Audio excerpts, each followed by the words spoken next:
Чоң рахмат, урматтуу Айда Камчыбеков, саламатсыздар урматтуу депутаттар. Урматтуу Алмаз Акунжанович, мен сиздин көңүлүңүздү бир эки маселе бургум келет. Мына жакында эле кыргыз эли бир чоң ийгиликтин күбөсү болду. Бул Айсулуу Тыныбекова дүйнө чемпиону болуп, мына куттуктап, бүгүнкү күнгө чейин жакшы пикирлер айтылууда.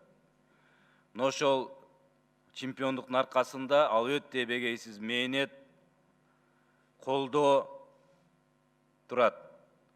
Мен анын катарына биздин коллегабыз Динара Шертаевнаны, Шаршембек Абдикеримов мырзаны, эң ат көтөргүс бул жерде мээнети чоң Нурбек Изабеков ошол Айсулуу Тыныбекованын машыктыруучусун белгилеп кетким келет.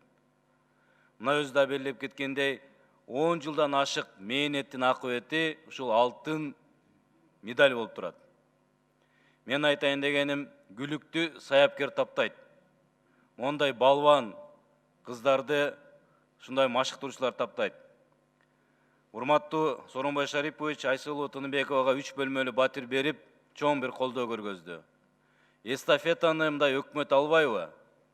Кийинки колдоону ушул тренерге 1 бөлмөлүү болобу батирди берип койсоңуздар, бир чоң колдоо болот.